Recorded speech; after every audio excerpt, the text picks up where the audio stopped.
Hello friends, સ્વાગત છે તમારો ભાઈકાસ ફૂડ મેજી ગુજરાતીમાં. હું છું ભાઈકો. આજે તમારી સાથે સુગર ફ્રી એવો હેલ્ધી અને શિયાળામાં તો ખૂબ જ એવો બધાને મનગમતો એવો ખજૂર પાકની રેસીપી લઈને આવી છું. તો રેસીપી ફૂલ વોચ કરજો. તો સૌપ્રથમ અહીંયા આપણે ડ્રાયફ્રૂટ્સ લઈ લઈશું. તો ડ્રાયફ્રૂટ્સમાં અહીંયા બદામ, કાજુ અને આપણે કિસમિસ લીધા છે, તેને રફલી ચોપ કરી દેવાના છે. હવે ખજૂર લેવાની છે. તો મેં અહીંયા 1 કિલો જેટલી ખજૂર લીધી હતી અને એકદમ સોફ્ટ એવી ખજૂર લેવાની છે. એના બિયા કાઢી લેવાના છે અને એક જાડા તળિયાવાળું આપણે વાસણ લેવાનું છે. આપણે અહીંયા જાડા તળિયાવાળી કઢાઈ લઈ લીધી છે.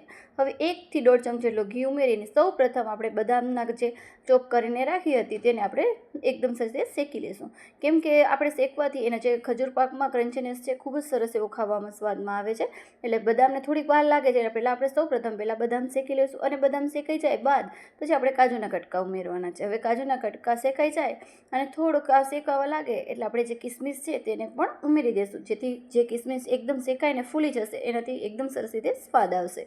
તો હવે આને ધીમા તાપે અને બધું છે આપણે સ્લો આપણે ફ્લેમ ઉપર કરવાનું છે. કેમ કે જો આપણે ફૂલ ગેસ ઉપર કરશું તો આપણું જે ડ્રાયફ્રૂટ્સ છે તે દાજી જશે અને સ્વાદમાં પણ બહુ ખરાબ લાગવાનું છે. તો એકદમ સરસ રીતે આને ધીમા તાપે શેકી લઈશું. તો તમે જોઈ શકો છો હવે શેકાઈ ગયા છે. તો ડ્રાયફ્રૂટ્સ આપણે જ્યારે કટ કરતા હોય છે તેનો ઝીણો ભૂક્કો નહીં કરતો હોય તે અત્યારે જ્યારે શેકાય છે ને લાસ્ટમાં જ ઉમેરવાનું, કેમ કે નહીં તો એ બળી જશે. તો હવે એને પણ એકદમ સરસ રીતે શેકી લઈશું અને એકદમ સ્લો ગેસ ઉપર જ કરવાનું છે. હવે આપણે ટોપરાનું ખમણ લીધું છે 1 વાટકી જેટલું, એને પણ આપણે શેકી લઈશું. તમે ટોપરાનું ખમણ છે તે સ્કીપ પણ કરી શકો છો, પણ અહીંયા એનાથી સ્વાદ ખૂબ જ સરસ એવો આવે છે. આપણે ખાલી 1 જ મિનિટ જેટલું જ ખાલી શેકી અને પછી આપણે ગેસની ફ્લેમ ઓફ કરી દેવાની છે. તો નહીં તો જે ટોપરાનું ખમણ છે તે બળી જશે. તો હવે આપણે આપણે કઢાઈમાં આપણે 2 ચમચી જેટલું ઘી લીધું છે. તમે ચાહો તો ઘીનું પ્રમાણ થોડુંક વધારે પણ લઈ શકો છો. 2 થી 3 ચમચી જેટલું ઘી લઈ અને પછી આપણે ખજૂરને એકદમ સરસ રીતે શેકવાની છે આની અંદર. તો જો આ ખજૂરની ક્વોલિટી ખૂબ જ સરસ હતી એટલે વાર પણ નથી લાગી.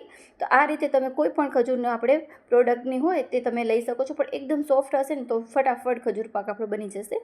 કોઈ પણ ક્રશ કરવાની કે ઝંઝટ મારી નહીં પડે. તો આને એકદમ સરસ રીતે તમે જોઈ શકશો ને, તો એકદમ કઢાઈમાં પણ નહીં ચોટે જલ્દી સુધી અને એકદમ સરસ રીતે શેકાઈ પણ જશે.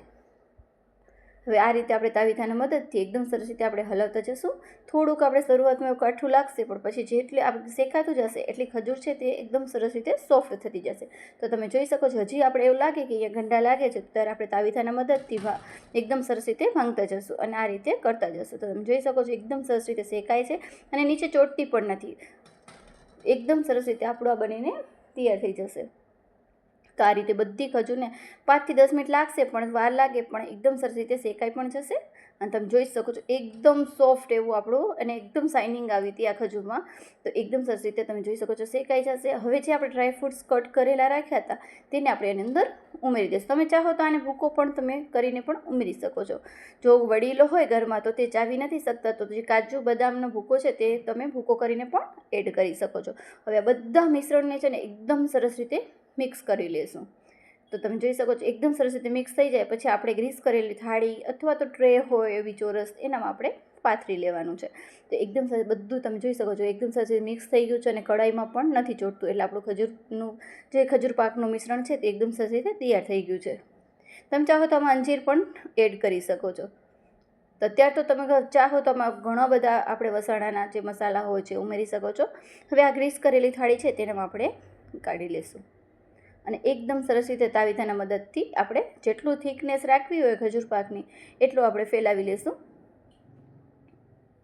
તો હવે અહીંયા કને આપણે ખજૂર પાક આ ડીશમાં એકદમ વ્યવસ્થિત રીતના આપણે આવી રીતના આપણે પાથરી લેવાનું છે. તો તમે જોઈ શકો છો આ રીતે પાથરી લેશો. તમે અત્યારે શિયાળામાં કયા કયા વસાણા બનાવો છો તો મને જરૂરથી કમેન્ટમાં જણાવજો. અને તમે કયા ગામ કયા શહેરથી જોઈ રહ્યા છો તે પણ મને જરૂરથી જણાવો. અને જો મારા વિડીયો તમને પસંદ આવતા હોય તો એક લાઇક, શેર એન્ડ સબસ્ક્રાઈબ કરવાનું ના ભૂલતા. લાઇક કરશો તો ખૂબ મને પણ બહુ સરસ લાગે છે અને આમાં કોઈ પણ જાતના પૈસા નથી પડવાના. તમને જો રેસીપી સારી લાગતી હોય તો લાઇક કરવાનું અને તમને લાગતી હોય તો સબસ્ક્રાઈબ જરૂરથી કરજો. તો તમે જોઈ શકો છો આ રીતે એકદમ સરસ રીતે ઉપરથી શાઇનિંગ આવે. તમે ચાહો તો આમાં ખસખસ પણ ઉપરથી ઉમેરી શકો છો. તો એકદમ સરસ રીતે આને પાથરી લેવાનું છે અને પાથર્યા બાદ આને 1 થી 1.5 કલાક 2 કલાક જેવું તમારે સેટ કરવા રાખવું જ પડશે. કેમ કે ગરમ હોય તો તેના ચોસલા પડતા નથી. તો ઉપર થોડુંક આપણે ટોપરાનું ખમણ ઉમેરી દઈશું. થોડુંક અહીંયા મેં ડ્રાયફ્રૂટ્સ છે રોસ્ટ કરેલા હતા તે પણ અહીંયા રાખ્યા હતા, તે પણ આને આપણે ઉપરથી ગાર્નિશિંગ માટે ઉમેરી લઈશું. તો એકદમ લુકવાઇઝ પણ એટલું સરસ બને, સ્વાદમાં તો ખૂબ જ સરસ. બારે આપણે લેતા હોય એના કરતાં ઘરે એકદમ શુદ્ધ અને સ્વાદિષ્ટ એવો પૌષ્ટિક આપણો ખજૂર પાક બનાવી શકીએ છીએ. તો આ રીતે ખજૂર પાક બનાવશો ને તો જરૂરથી તમને બધાને ચોક્કસ કહું છું કે પસંદ જ આવવાનું છે. અને બાળકોને તો, મારા બાળકોને તો ખૂબ જ પ્રિય આ વસ્તુ છે. તો આ તો હું ચોક્કસ શિયાળામાં બનાવવાનું છું. જો આ રીતે આપણે તાવીથાના મદદથી આપણે પ્રેસ કરી દઈશું, એટલે કાજુ અને બદામ જે ઉપરથી નાખ્યા તે નીકળી ન જાય. તો એકદમ રીતે આપણે આને ફેલાવી દેવાનો છે. તો તમે જોઈ શકો છો આ રીતના મેં અહીંયા થિકનેસ રાખી છે. બહુ એકદમ ઝીણી પણ એની લેયર નથી કરવાની. તો આ રીતે આપણે કરી લઈશું. તો એકદમ સરસ થઈ જાય પછી આને એકદમ મેં તમને કીધું આગળ કે આને ઠંડુ કરવા મૂકવું પડશે. તો આ રીતે બધા જે ડ્રાયફ્રૂટ્સ નીકળતા હોય એને પ્રેસ કરી અને ઠંડુ કરવા આપણે મૂકી દેવાનું છે. તમે ચાહો જો રાતે બનાવો તો ઓવરનાઇટ પર તમે મૂકી શકો છો. તો એકદમ સરસ રીતે સેટ થઈ જાય. તો તમે જોઈ શકો એકદમ લુકવાઇઝ પણ એટલું સરસ આવ્યું છે. અને હવે આ ઠંડુ થયા બાદ હવે આપણે એના ચોસલા પાડી દેવાના છે. તો હવે આની આપણે માપ પ્રમાણે ચોસલા પાડી દઈશું. તમે ચાહો તો આના લાડુડી પણ બનાવી શકો છો. તમે ચાહો તો આના બિસ્કિટ પણ બનાવી શકો છો. જે મેરી બિસ્કિટ હોય છે તેના ઉપર લેયર લગાડી અને એ પણ તમારી સાથે જરૂરથી રેસીપી શેર કરીશ. એ પણ ખૂબ જ સરસ ખજૂર બિસ્કિટ લાગે છે. તો આ રીતે આપણે એક સરખા આપણે કાપા પાડી લેવાના છે. તો આ રીતે કાપા પાડી અને પછી આપણે સેટ થઈ જાય ને પછી જ આપણે કાપા પાડીશું. નહીંતર તે છે એકદમ સરસ રીતે કાપા નહીં પડે. થોડુંક મારું અહીંયા ગરમ હતું એટલે તમને એવું લાગશે. બાકી આને ઓવરનાઇટ તમે રાખી દો કે તમે સવારે બનાવ્યું હોય તો તમે સાંજે પણ આને સેટ કરવા દો અને પછી તમે ચોસલા પાડો તો ખૂબ જ સરસ ઇઝીથી થઈ જાય. અને કદાચ ન નીકળે તો આપણે ટ્રે હોય કે આ થાળી હોય થોડીક સેજ ગરમ કરી લો એટલે એકદમ સરસ રીતે કટકા આપણા થઈ જ જાય છે. તો તમે જોઈ શકો છો એકદમ સરસ એવું આપણો આ ખજૂર પાક બનીને તૈયાર થઈ ગયો છે. જોતાં જ બધાને મોઢામાં પાણી આવી જશે. નાના મોટા વડીલો બધાને ભાવે એવો આપણો ખજૂર પાક બનીને તૈયાર છે. તો તમને એકદમ સરસ રીતે આ રેસીપી જોઈને અને મને કમેન્ટમાં જરૂરથી જણાવજો. જો કેટલું સરસ શાઇનિંગ આવ્યું છે. તો ચલો મળીએ આગળ.